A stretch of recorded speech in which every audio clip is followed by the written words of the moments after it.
하나님의 말씀은 마태복음 13장 1절에서 9절까지 말씀입니다. 마태복음 13장 1절에서 9절까지 말씀 제가 봉독에 올립니다.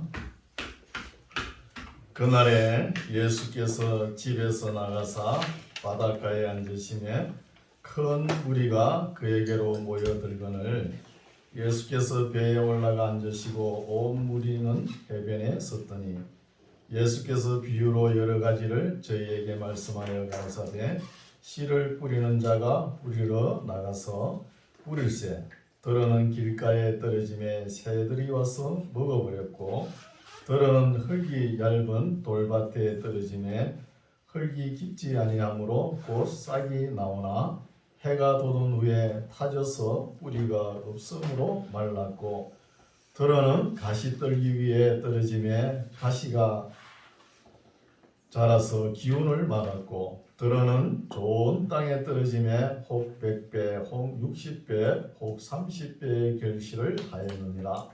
귀 있는 자는 들으라 하시니라. 아멘. 할렐루야. 반갑습니다. 오늘 어린이도 많이 왔네요. 반가워요. 예, 오늘 말씀은 마태복음 13장의 말씀인데 우리 예수님께서 천국에 대한 비유의 말씀입니다. 이 말씀은 보면은 씨 뿌리는 비유를 해놓죠. 그러나 씨보다 밭이 더 중요하죠. 우리 모두 다 옥토밭이 계시기를 바랍니다.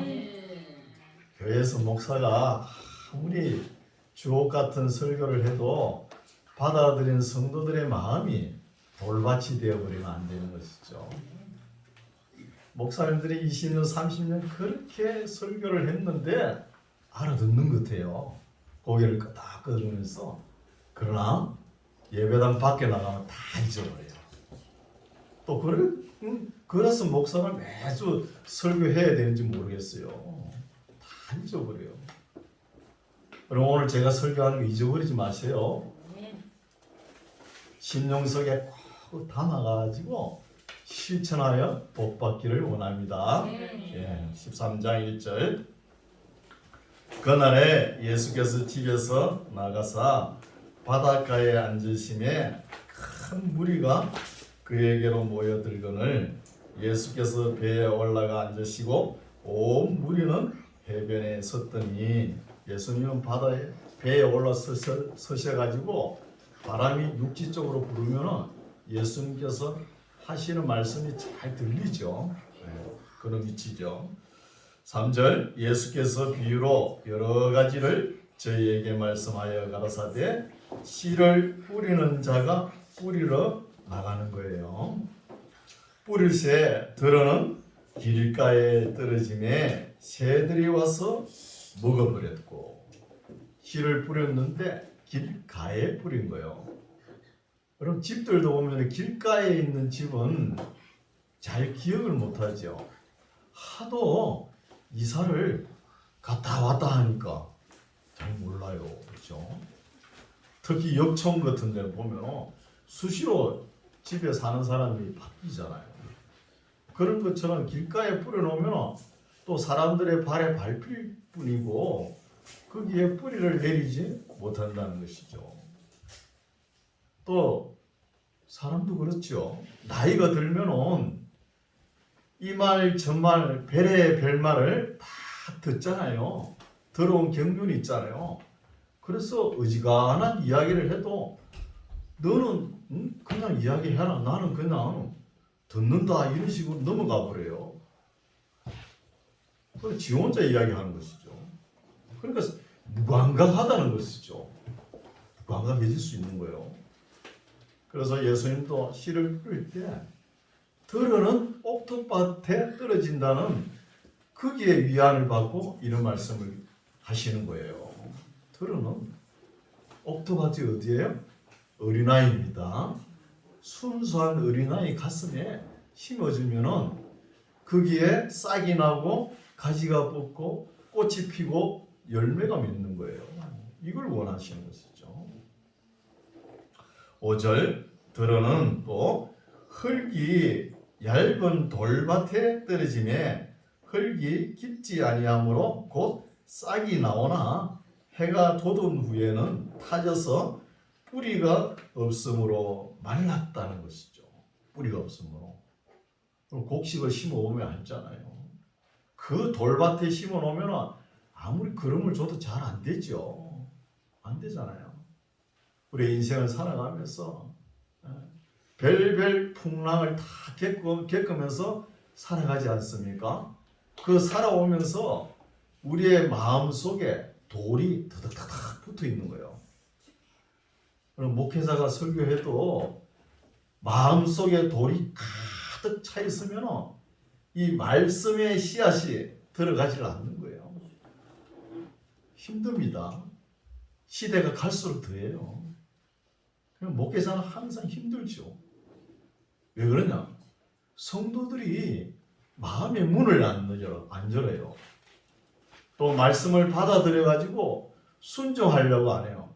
그냥 예배당에 나오면 천국은 가겠지 이런 것만 생각하는 것이죠.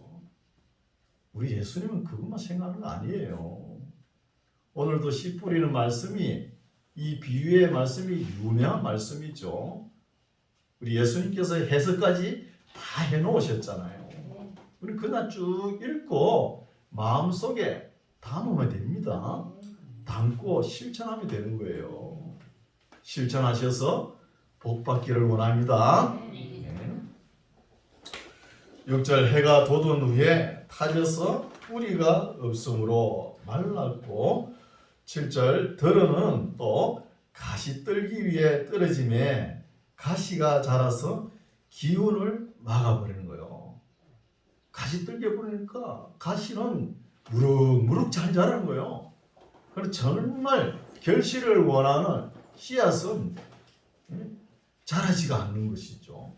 여러분 예수 믿을 때 누가 제일 반대해요? 가족이죠. 특히 아버지, 그렇죠? 교회 가지 마! 그러지 않습니까? 그게 뭐예요? 기운을 가리는 거예요. 또 자기 자아가 강한 사람이 있어요. 내가 이 땅에 역사적 사명을 띠고 태어났는데 내가 무엇을 하겠다, 뭘 가지겠다, 무엇이 되겠다. 이런 거는 좋은 점도 있지만 나쁜 게 있는 거예요. 그게 탁 매여가지고 하나님의 말씀이 들어갈 구멍이 없다는 거예요. 여유가 없다는 것이죠. 그런 사람이 있습니다. 나는 인생을 이렇게만 살겠다. 딱 사로잡혀가지고 사는 사람이 있는 거예요. 이런 것도 문제가 됐죠. 8절 또 들어는 좋은 땅에 떨어짐에 혹 100배, 혹 60배, 혹 30배의 결실을 하였느니라. 하나님의 말씀을 마음속 깊이 잘 새기고 순종하면은 기본이 뭐예요? 100배입니다. 조금 잘못됐을 때 뭐예요? 60배. 더 잘못됐을 때 30배 결실을 얻는 거예요.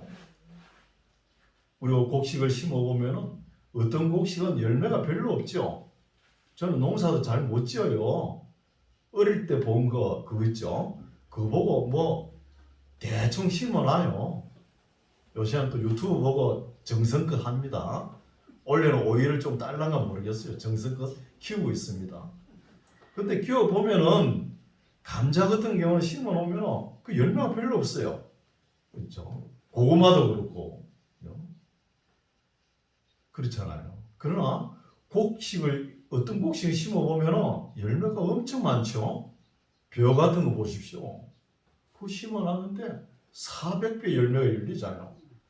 수수 보십시오. 수수. 그거 뭐 헤아릴 수도 없죠. 얼마나 열매가 많습니까? 콩도 보면 열매가 많이 열리죠. 이런 것을 볼 수 있죠. 이렇게 하나님의 말씀을 잘 순종하면 이렇게 열매가 풍성합니다. 순종해 보세요. 9절 기 있는 자들은 들으라 하시며. 여러분 우리 기 다 있죠? 잘 들으세요. 믿음은 들으면서 나는 거예요. 잘 들으시기 바랍니다. 10절 제자들이 예수께 나와 가로되 어찌하여 저희에게 비유로 말씀하십니까? 예수님께서 대답하여 가라사대 천국의 비밀을 아는 것이 너희에게는 허락되었으나 너희는 누구죠? 예수님 따라다니는 12 제자와 무리죠. 너희에게는 허락되었으나 저희에게는 아니 되었다는 거예요. 여러분 이런 말씀도 참 두렵고 무서운 말씀이에요. 두렵고 하나님의 진리의 말씀이 선포되었는데 귀에 안 듣기는 사람이 있는 거예요. 진리의 말씀이 들으려고 하지 않는 사람이 있다는 것입니다. 진리의 말씀이 잘 들리지 않는 사람. 참 이런 사람이 문제죠. 목회자가 제일 힘들어하는 거예요. 저분은 하나님의 말씀을 정말로 잘 알아듣고 순종하고 복받을 것이다 했는데 세상 삶을 보면 아닌 거예요. 목회자 실망하죠. 뭐. 그렇죠? 잘못 가르쳤다는 것이죠. 2절 무릇 있는 자는 받아 넉넉하게 되되 무릇 없는 자는 그 있는 것도 빼앗기리라는 거예요. 무서운 말씀이죠. 성경의 방향은 천국의 말씀의 방향은 가진 자가 많이 가진다는 거예요. 그렇습니다. 13절 그러므로 내가 저희에게 비유로 말하기는 저희가 보아도 보지 못하며 들어도 듣지 못하며 깨닫지 못함이라는 거예요. 저희가 누구죠? 예수님을 따라다니도 그냥 건성으로 따라다니는 사람, 굿이나 보고 떡이나 먹겠다 그러면서 따라다니는 사람, 예수님 입술에서 선포되는 말씀을 받아들이지 않는 사람, 이런 사람들이죠. 안 듣긴다는 거예요. 봐도 몰라, 들어도 몰라. 이 사명을 받은 사람이 누구죠? 14절 이사야의 예언이 저희에게 이루었으니 일렀으되. 이 말씀도 마태는 뭐 구약에 있는 말씀 뭐 조그마한 거 가져오면 그냥 그 예언이 이루었느니라 이렇게 해석을 해버려요. 그게 아닌데, 그렇죠? 이 말씀은 이사야서 6장에 나오는 말씀이죠. 이사야 선지자의 소명의 말씀이에요. 소명의 말씀인데 예언이다 이렇게 또 해석을 해버렸죠. 너희가 듣기는 들어도 깨닫지 못할 것이요 보기는 보아도 알지 못하리라. 또 이사야에서 보면 알지 못하게 하라 이렇게 번역해야 맞거든요. 이게 이사야의 소명이죠.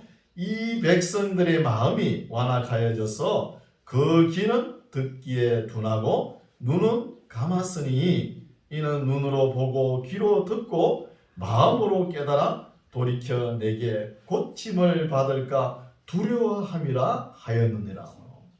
이사야의 사명이 뭐예요? 지금 이스라엘 백성들이 하나님의 말씀을 왜 그렇게 안 듣고 방탕하고 하니까 이제 큰 나라 바벨론을 이렇게 세워가지고 이스라엘 백성들을 좀 훈련하려고 이런 계획이에요.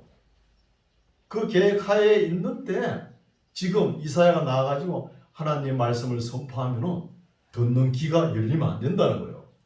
보는 눈이 또 보아버리면 안 된다는 거예요. 깨닫는 마음이 있어가지고 회개하면은 안 되니까 이사야 네가 나와가지고 회개 못하게 하라는 거예요. 그 말씀입니다. 선지자가 이런 사명을 가지고 있다는 거예요. 이사야 소명받는 말씀이죠. 알아듣지 못하게 하라는 것이죠. 16절 그러나 너희 눈은 12 제자 보고 이야기하겠죠. 너희 눈은 봄으로 너희 귀는 들음으로 복이 있다는 거예요. 들음으로. 12 제자는 참 복 있는 사람입니다. 구약의 선지자, 예언자, 의인들 예수님 봤어요? 우리는 예수님 봤어요? 못 봤죠. 못 봤잖아요. 그렇죠? 12 제자는 보고 예수님을 따라다니면서 주옥 같은 예수님의 말씀을 들으니까 얼마나 복이 있습니까? 이런 사람이 복입니다. 이게 하나님의 복이에요. 복이 있다는 것이죠. 하나님의 말씀을 눈으로 보고 귀로 듣고 마음으로 깨닫고 믿어 순종하는 사람이 복이 있는 사람입니다. 17절 내가 진실로 너희에게 이르노니 많은 선지자와 의인이 너희 보는 것들을 보고자 하여도 보지 못하였고 너희 듣는 것들을 듣고자 하여도 듣지 못하였느니라. 못 봤잖아요. 듣지 못하고 보지 못하고 세상을 떠나버렸잖아요. 선지자들, 의인들 메시아를 보지 못했다는 말씀이죠. 18절 그런저 씨 뿌리는 비유를 들으라. 이제 씨 뿌리는 비유를 예수님께서 해석해 주십니다. 아무나 천국 말씀을 듣고 깨닫지 못할 때는 악한 자가 와서 그 마음에 뿌리운 것을 빼앗나니 이는 곧 길가에 뿌리운 자라는 것이죠.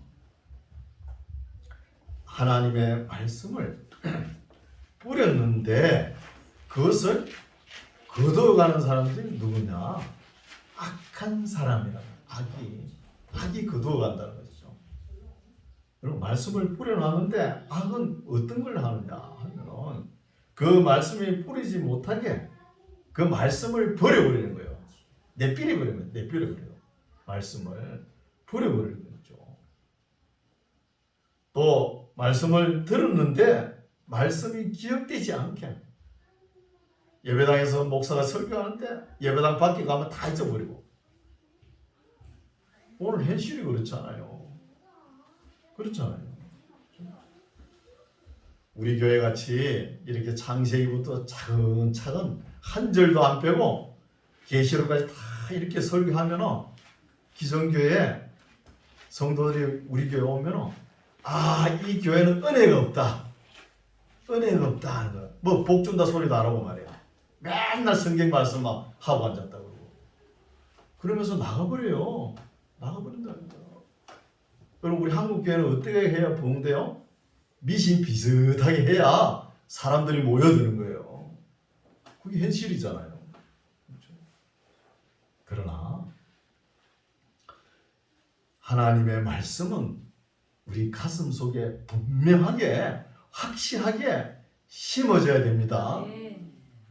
오늘 말씀을 심으시기 바랍니다. 마음속에. 20절 돌밭에 뿌리 웠다는 것은 말씀을 듣고 즉시 기쁨으로 받되 그 속에 뿌리가 없어 잠시 견디다가 말씀을 인하여 환난이나 핍박이 일어나는 때에는 곧 넘어지는 자라는 거예요. 다 기다렸다는 듯이 그냥 말씀을 받아들이고 순종하면 되는데 조금 어려움이 다가오면 핍박이 다가오면 기다렸다듯이 벌렁 넘어지는 거예요. 넘어진 문제죠. 여러분 곡식은 비가 오면은 햇빛이 나면은 어때요? 잘 되는 곡식이 열매를 많이 맺지 않습니까? 생명체가 있다는 것은 비가 오나 눈이 오나 바람이 부나 햇볕이 쨍쨍하나 잘 자랍니다. 그래요 안 그래요? 잘 자라죠. 신앙생활 하면서 조금 어려움이 있다 가지고 그냥 교회 밖으로 나가버리고 참 초신자죠 이거는. 그렇죠? 아직까지 말씀이 가슴 속에 깊이 들어가지 못했다는 것입니다. 이런 것을 보죠. 우리가 보면은 멸치 사촌 그 밴댕이라는 게 있잖아요. 그건 어때요? 그 물고기는 딱 붙어버렸죠. 종이짝 같이 딱 붙어버렸잖아요. 그걸 밴댕이라고 그러잖아요. 그래서 우리가 속이 없다 그러잖아요. 딱 붙어 있으니까 씨앗을 그 속에 뿌릴 수가 있습니까? 속이 없는데. 질문도 안 해. 묻지도 안 해. 그 속에서 뭐가 자라겠습니까? 아무 열매를 맺지 못하는 거예요. 여러분 교회에 다니는 그리스도인들이 속이 너무 좁아요. 자기를 좀 내려놓고 활짝 열어야 되는데 남의 소리는 또 절대 안 들어.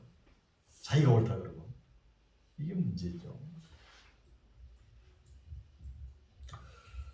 그래서 그 속에 뿌리가 없어 잠시 견디다가 말씀을 인하여 환난이나 핍박이 일어나는 때에는 곧 넘어지는 자요.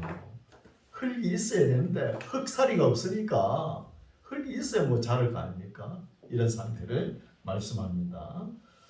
22절 가시떨기에 뿌리 왔다는 것은 말씀을 들으나 세상의 염려와 재리의 유혹에 말씀이 막혀 결실치 못하는 자요. 여러분, 우리가 볼 적에는 저 사람은 아무 염려가 없는데 염려가 팔자야. 뭔 그리 염려가 많은지 그 이루어지지도 않을 건데 그런 사람이 있어요, 없어요? 대화를 해보면 사람을 만나보면 맨날 걱정이에요. 걱정. 이런 사람. 또 재리, 재물의 이익을 따지는 사람. 또 유혹에 빠지는 사람. 이런 사람들은 열매가 없다는 거예요. 가시떨기에 뿌리 왔다는 것입니다. 23절 좋은 땅에 뿌리 왔다는 것은 말씀을 듣고 먼저 들어야 되겠죠. 깨닫는 자라는 거예요. 깨닫는 자니 결실하여 혹 100배, 혹 60배, 혹 30배가 되느니라 하시니라. 하나님의 말씀을 참되고 참 오묘한 진리의 말씀을 잘 받아들이고 가슴에 심어가지고 내가 세상에 나가서 빛과 소금의 역할을 감당해야지 하면서 실천하려고 노력하는 사람, 이런 사람이 좋은 땅에 좋은 씨라는 거예요. 뿌려진 옥토밭이죠. 이런 말씀을 하는 거죠. 24절 예수께서 그들 앞에 또 비유를 베풀어 가라사대, 앞에 비유를 들은 걸 다 해석하시고 또 비유의 말씀을 하시죠. 베풀어 가라사대 천국은 좋은 씨를 제 밭에 뿌린 사람과 같으니. 천국이라는 단어는 헬라어로 바실레이아 우라논이라는 뜻이 말이거든요. 이것은 하늘에 있는 나라, 그죠? 하늘에 있는 나라 뜻이죠. 그러나 이것을 조금 넓게 하면은 하나님의 영역 안에 있는 모든 것들입니다. 그럼 우리의 삶도 포함이 되죠. 우리 삶이. 이 삶이 포함됩니다. 그래서 예수께서 그들 앞에 또 비유를 베풀어 가라사대 천국은 좋은 씨를 제 밭에 뿌린다는 사람이라는 것이죠. 그럼 교회는 뭐예요? 교회는 천국 하늘나라의 지부지 않습니까? 지부라는 거예요. 그래서 교회가 중요한 것이죠. 25절 사람들이 잘 때에 좋은 씨를 뿌려놨는데 누구 잘 때에 그 원수가 와서 곡식 가운데 가라지를 덧뿌리고 갔더니, 이 가라지라는 단어도 지자니온이라는 헬라어 단어인데 이거는 호밀처럼 호밀 비슷하게 생긴 건데 먹을 수 없는 거예요. 그것을 뿌려놨다는 것이죠. 좋은 씨 알곡에다 뿌려놨어요. 26절 이제 싹이 나고 결실할 때에 가라지도 보이거늘 집 주인의 종들이 와서 말하되 주여 밭에 좋은 씨를 심지 아니하였나이까. 그러면 가라지가 어디서 생겼나이까. 주인이 가로되 원수가 이렇게 하였구나. 종들이 말하되 그러면 우리가 가서 이것을 뽑기를 원하시나이까. 주인이 가로되 가만두어라. 가라지를 뽑다가 곡식까지 뽑을까 염려하노라 하는 거예요. 목회자가 목회를 하다 보면은 저 사람은 교회에 있을 사람이 아닌 걸 알아요. 반드시 내보내야 되는데 오늘 나는 내보내지도 못해요. 이 교회 가면 저쪽 교회 가면 환영 파티를 하는데 어떻게 내보냅니까? 분명히 볼 때는 가라지인데 그러나 가라지를 뽑지 말라 그랬죠. 알곡이 다칠까 봐. 근데 이 가라지가 행동하는 거 보면은 교회의 희한 알곡들과 같이 이렇게 어울려 있는 거예요. 또 알곡들이 또 좋아해요, 그 가라지를. 그러니까 어떻게 두고 보는 거예요, 목회자는. 이러지도 못하고 저러지도 못하고 그냥 가슴앓이를 하면서 두고 보고 있는 거예요. 보고 있는 것입니다. 그러나 그거는 누가 심판하십니까? 네, 나오죠. 30절 둘 다 추수 때까지 함께 자라게 두어라. 추수 때에 내가 추수꾼들에게 말하기를, 추수꾼이 누구죠? 천사들에게 말하기를, 가라지는 먼저 거두어 불사르게 단으로 묶고 곡식은 모아 내 곡간에 넣으라 하리라 하는 것이죠. 예수님 때 가서 다 알곡과 가라지 가려냅니다. 31절 또 비유를 베풀어 가라사대 천국은 마치 사람이 자기 밭에 갖다 심은 겨자씨 하나를 같으니, 우리가 겨자씨라 그래가지고 그렇게 너무 조그마한 씨앗이 있나 이렇게 생각했는데, 우리나라에 보면은 무씨, 배추씨만 하대요. 그거보다 더 작은 씨가 있잖아요, 우리나라에. 그렇죠? 채송환 씨 같은 거, 맨드라미 씨 같은 거 더 작잖아요. 그런 씨 앞에서는 숨도 못 쉬어. 콧김이 훅 날아가니까. 그렇죠? 겨자씨 하나 같으니 이는 모든 씨보다 작은 것이로되 자란 후에는 나물보다 커서 나무가 되매 공중의 새들이 와서 그 가지에 깃들이니라 하는 것입니다. 천국은 가정에서 출발하는 거예요. 가정에서. 가정이 중요하죠. 우리 예수님도 그러셨잖아요. 그 갈릴리 베세다 그 연못가 그 참 보통 사람들이잖아요. 그런 사람들 12 제자로 삼지 않습니까? 갈릴리 호수에서.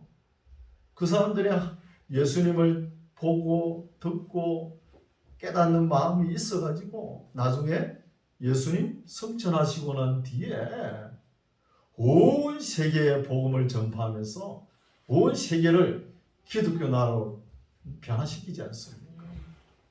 이거 중요하죠. 중세 천년 기간 동안 물론 종교적으로 타락했지만 세계적으로 유럽 쪽에 나가보시오. 그 위대한 건물들을 누가 지었습니까? 그렇죠? 로마 가톨릭이 지었지만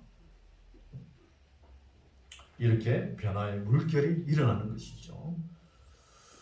33절 또 비유로 말씀하시되 천국은 마치 여자가 가루 서말 속에 갖다 넣어 전부 부풀게 한 누룩과 같으니라. 누룩은 질을 변화시키죠. 질을. 34절 예수께서 이 모든 것을 무리에게 비유로 말씀하시고 비유가 아니면 아무것도 말씀하지 아니하셨으니 이는 선지자로 말씀하신 바. 이 말씀도 선지자가 말씀하신 게 아니고 시인이 말을 했죠. 시편 78편 2절입니다. 내가 입을 열어 비유로 말하고 창세부터 감추인 것들을 드러내리라 함을 이루려 하심이니라. 이에 예수께서 무리를 떠나사 집에 들어가시니 제자들이 나와 가로되 밭에 가라지의 비유를 우리에게 설명하여 주소서. 예수님께서 가라지 비유를 그렇게 알아듣게끔 설명을 했는데 제자들은 아직도 알아듣지 못했는가 봐요. 들어도 아리까리하고 뒤숭방숭하고 그런가 봐요. 그래서 주님이 한 번 더 가르쳐 주세요 이 말씀이죠. 37절 대답하여 가라사대 좋은 씨를 뿌리는 이는 인자요, 예수님이란 뜻이죠. 인자요 밭은 세상이요 좋은 씨는 천국의 아들들이요 가라지는 악한 자의 아들들이라고요. 가르지. 예, 경상도 말로 피라 그러죠. 모내기 하면은 이 피는 농약도 안 주는데 그렇게 잘 자라요. 어찌 그리 잘 자란지. 그렇죠? 우리가 그 벼보다 항상 더 커요. 그 자랄 때는 또 몰라요. 그죠? 다 커보면은 아 이게 또 피구나. 근데 농사를 지어 보신 분들은 어릴 때부터 그걸 골라내죠. 39절 가라지를 심은 원수는 마귀요 추수 때는 세상 끝이요 추수꾼은 천사들이니 그런저 가라지를 거두어 불에 사르는 것 같이 세상 끝에도 그러하리라. 분명히 알곡과 가라지는 예수님께서 심판하실 때 천사를 보내가지고 가립니다. 41절 인자가 그 천사들을 보내리니 저희가 그 나라에서 모든 넘어지게 하는 것과 또 불법을 행하는 자들을 거두어 내어 불못불에 던져 넣으리니 거기서 울며 이를 갈미 있으리라 하는 것이요. 반드시 가려야 됩니다. 이런 역할을 하는 것이 뭐예요? 첫 번째 음력 거짓 선지자. 오늘날도 많죠. 내가 예수다 그런 사람들 많잖아요. 이단 사입이. 더 나아가서는 짐승정부, 적그리스도가 나타나지 않습니까? 이런 사람들이 가라지 역할을 하는 거예요. 가라지 역할. 43절 그때에 의인들은 자기 아버지 나라에서 해와 같이 빛나리라. 기 있는 자는 들으라고요. 잘 들으셨죠? 그러면은 어느 편에 서야 되겠어요? 가라지 편에 설 거예요? 알곡 편에 설 거예요? 바르게 선택하시기 바랍니다. 바른 편에 서시기 바랍니다. 44절 천국은 마치 밭에 감추인 보화와 같으니 사람이 이를 발견한 후 숨겨두고 기뻐하여 돌아가서 자기의 소유를 다 팔아 그 밭을 샀느니라. 이런 말씀도 좀 오해가 있죠. 참 양심불량이다. 그 밭에 보화를 보고 이 밭을 산다. 참 비윤리적이다. 이렇게 생각을 했어요. 근데 실제 유대 땅에 가면 그 보화가 지금 그 밭의 주인 것이라는 보장이 없잖아요. 엄청난 역사를 보면은 환란을 겪은 역사가 있잖아요. 누가 묻어둔지 몰라. 그래서 유대법에 보면은 밭에 감추인 보화는 발견한 자의 것이다. 이렇게 법으로 만들어놨어요. 왜? 시비가 있잖아요. 밭을 팔은 사람이 그 보화 있는 줄 내가 모르고 팔았다. 다시 물으자. 시비가 걸릴 거 아닙니까? 그런 것을 없애기 위해서 그런 법을 만들었죠. 45절 또 천국은 마치 좋은 진주를 구하는 장사와 같으니 극히 값진 진주 하나를 만남에 가서 자기 소유를 다 팔아 그 진주를 샀느니라. 진주도 뭐 전문가들이 알죠. 저 같은 경우는 뭐 플라스틱으로 만들어가 진주라 그래도 진주인갑다 이렇게 생각하고 몰라요. 몰라. 때로는 모르는 것이 편할 수도 있습니다. 그거 알아보시오. 그걸 살려고 얼마나 애쓰겠습니까? 그러나 천국은 아니에요. 꼭 사야 됩니다. 천국은. 47절 또 천국은 마치 바다에 치고 각종 물고기를 모으는 그물과 같으니 그물에 가득함에 물가로 끌어내고 앉아서 좋은 것은 그릇에 담고 못된 것은 내어버리느니라고요. 물고기 입장에 어떻게 생각할까요? 나는 좋은 물고기가 안 됐으면 좋겠다. 못된 물고기가 됐으면 좋겠다. 이런 마음이 있겠죠. 그래야 살아남을 거 아닙니까? 좋은 것은 골라내는데, 그렇죠? 그렇죠? 나쁜 것은 버릴 거 아닙니까? 그렇죠? 그물에 대해 비교를 하셨죠. 그래서 우리가 말씀을 쭉 읽어보니까 천국은 밭을 비교하죠. 또 진주로 비교하고 또 좋은 물고기, 못된 물고기, 알곡과 가라지. 잠언서에 보면 지혜자와 미련한 자 자꾸 갈라내는 거예요. 나누지요. 이런 나눈 걸 보고 심판의 복음이라 그런 거예요. 마태복음을 심판의 복음이라고 하시죠. 49절 세상 끝에도 이러하리라. 천사들이 와서 의인 중에서 악인을 갈라내어. 이런 말씀도 우리 가슴 속에 받아야 됩니다. 의인들이 모인 곳이 어디예요? 교회잖아요. 교회죠. 교회인데 악인이 있는 거예요. 이것을 나중에 예수님께 심판 때 곤란입니다. 우리는 몰라요. 다 같이 신앙생활하는 거 악인인지 11조 잘하고 교회 헌신하고 충성 봉사하면은 알곡으로 생각할 거 아닙니까? 그러나 우리 예수님께서 보시는 눈은 또 다른가 봐요. 교회에서도 악인을 골라내는 거예요. 참 두려운 말씀이죠. 50절 풀무불에 던져 넣는 거예요. 골라가지고 너희니 거기서 울며 이를 갈림이 있다는 것입니다. 참 깊이 생각해야 될 말씀이죠.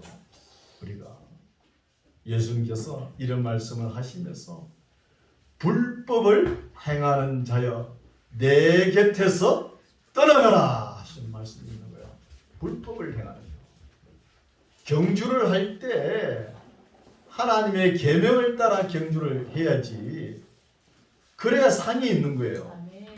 불법을 행하는 거예요. 불법을 행하는 자들이 어떤 사람이냐 또 말씀하셨죠. 어떤 사람이냐 하면은 우리가 주의 이름으로 선지자 노릇하며 마귀를 쫓아내며 주의 권능을 행하였나이다. 이렇게 주님 앞에 찾아온 사람이에요. 그 사람들에게 주님께서 하신 말씀이 뭐예요? 불법을 행하는 자들아 내 곁에서 떠나가라. 이런 말씀 우리 가슴에 비수로 꽂혀야 되는 거예요. 이런 말씀. 51절 이 모든 것을 깨달았느냐 하시니 대답하되 그러하오이다.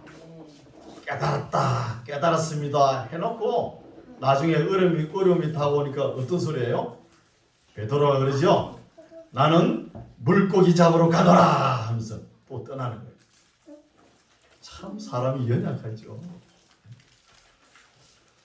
52절 예수께서 가라사대 그러므로 천국의 제자된 서기관마다 마치 새 것과 옛 것을 그 곳간에서 내어오는 집주인과 같으니라.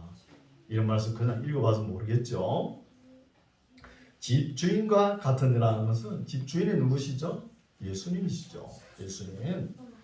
그래서 예수님께서 가라사대 다시 읽을게요. 그러므로 천국의 제자된 서기관, 천국의 제자된 서기관은 신약 시대, 교회 시대를 이야기하는 거예요. 교회 시대 서기관하고 그 바리새인 시대 그 서기관하고 달라요. 서기관하고 다른데 교회 시대의 서기관은 마치 새 것, 신약 성경을 말하죠. 새 것과 옛 것은 뭐예요? 구약 성경을 이야기하는 거예요. 구약 성경을 그 곳간에서 내어오는 집주인 예수님과 같다는 거예요. 그러면은 구약 말씀은 율법이고 집어 던져야 됩니까? 아니라는 거예요. 오늘 신약 시대, 성령 시대니까 성령만 외쳐야 됩니까? 아니라는 거예요. 옛 것과 새 것을 조화를 이루라는 거예요. 이게 주님의 뜻입니다. 율법은 폐하지 않았습니다. 예수님께서 율법을 완성하셨잖아요. 완성한 율법은 안 지켜도 됩니까? 지키는 거예요. 우리가 교통법규가 어때요? 미비한 점이 많잖아요. 그걸 변화되지 않습니까? 환경에 따라. 그걸 안 지킵니까? 지키잖아요. 그러면서 구약은 예사로 무시한 거예요. 잘못된 것입니다. 그건. 53절 예수께서 이 모든 비유를 마치신 후에 거기를 떠나사 고향으로 돌아가사 저희 해당에서 가르치시니 저희가 놀라 가로되 이 사람의 이 지혜와 이런 능력이 어디서 나느냐 하면서 고향 사람들이 놀라는 거예요. 또 어떤 교회는 기도를 할 때, 기도를 마칠 때 예수 이름으로 하지 말고 나사렛 예수 이름으로 기도해야 된다. 이렇게 이야기하는 거예요. 그건 잘못된 겁니다. 나사렛 이 단어는 예수님을 그 시대 환경에 조롱하고 비웃는 말씀이에요. 함부로 쓰면 안 돼요. 예수님의 고향 어린 시절 때 자란 고향은 맞죠. 이때는 예수님이라는 이름이 너무 흔했어요. 그래서 너무 흔하니까 참 믿음이 있는 사람들도 예수님 이름을 함부로 말하지 않아요. 그리스도인들도. 그리고 안 믿는 세상 사람들도 예수 이름을 함부로 이야기 안 했어요. 왜 안 했을까요? 예수님은 저주받은 사람이니까 나무에 매달려서 죽었다는 거예요. 그래서 저주받을까봐 예수 이름을 함부로 이야기 안 했어요. 이야기를 안 했는데 왜 나사렛 예수 이름 이렇게 이야기한 거예요. 그거는 비웃는 소리입니다. 비웃는 소리. 사람의 이 지혜와 이런 능력이 어디서 났느냐? 이는 그 목수의 아들이 아니냐. 목수의 아들이면 목수죠. 편수의 아들은 편수고 뭐 풍수의 아들은 풍수고 뭐 그렇죠. 아들이 아니냐. 그 모친은 마리아, 그 형제들은 야고보, 요셉, 시몬, 유다라 하지 않느냐. 그 누이들은 다 우리와 함께 있지 아니하냐. 그런즉 이 사람의 이 모든 것이 어디서 나느냐 하고 예수를 배척한지라 예수께서 저희에게 말씀하시되 선지자가 자기 고향과 자기 집 외에서는 존경을 받지 않음이 없느니라 하시고 저희의 믿지 않음을 인하여 거기서 많은 능력을 행치 아니하시니라. 우리 예수님도 고향에서는 인정받지 못했죠. 고향에서는 어려움을 당했습니다. 고향에서는. 그게 왜 그랬냐 하면은 예수님의 그 어린 시절 그 빨가벗고 엉덩이 내놓고 돌아다니는 그 시절을 그 마을에 사람들이 다 봤을 거 아니에요. 그러면서 무슨 저런 사람이 지금 와서 무슨 소리 하냐 이런 거예요. 그래서 전도도 할 때 보면은 타 지역에 가서 전도하는 게 더 빠르죠. 그 가까운 고향 좋다 해가지고 고향 가서 전도하면 잘 안 될 수가 있는 거예요. 예수님도 인정받지 못했잖아요. 그래서 받아들이지 않으니까 예수님의 건시와 능력이 나타나지 않는 것이죠. 네, 오늘 말씀은 여기까지인데 쭉 읽어오니까 어때요? 우리 마음속에 확실하게 뭐가 와 닿는 게 있습니까? 와 닿는 게 있어야 되는 거예요. 와 닿는 게 있으면 이 말씀을 붙잡고 열심히 기도하시기 바랍니다. 기도하고 또 내가 아는 만큼 전도해야 되겠죠? 전도로서 끝나면 안 돼요. 반드시 가르쳐야 됩니다. 아는 만큼.